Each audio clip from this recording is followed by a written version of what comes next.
अब मैं बताता हूँ कि गोल्ड ही क्यों।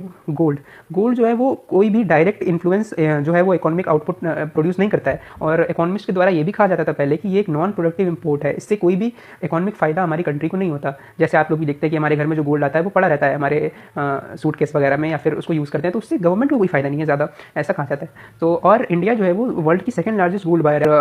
इंडिया की जो वर्थ है वो गोल्ड बाइंग की वो लगभग $72 बिलियन है। $72 बिलियन बहुत ज़्यादा होता है, आगे मैं बताऊंगा इसका इंपॉर्टेंस आपको।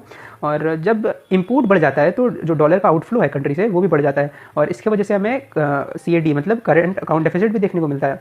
मैं आपको बताता हूँ करंट अकाउंट डेफिसिट के बारे में थोड़ा विस्तार में।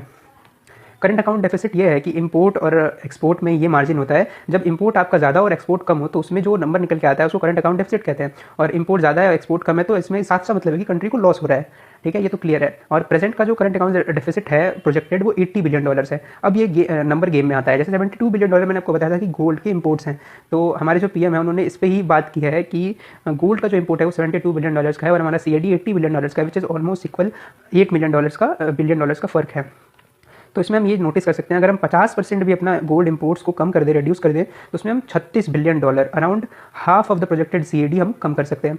यही पॉइंट है, इसीलिए गोल्ड पे इतना फोकस किया जा रहा है। Not purchasing gold directly reduce India's dollar outflow by billions. ये क्लियर पॉइंट है कि अगर हम परचेज ऑफ गोल्ड थोड़ा कम करेंगे तो उससे जो इंडिया का डॉलर आउटफ्लो है वो कम होगा, इससे हमारी रुपी को थोड़ी वैल्यू बढ़ेगी, और ऊपर से जो इन्फ्लेशन देखने को मिल रहा है वो भी कम हो जाएगा।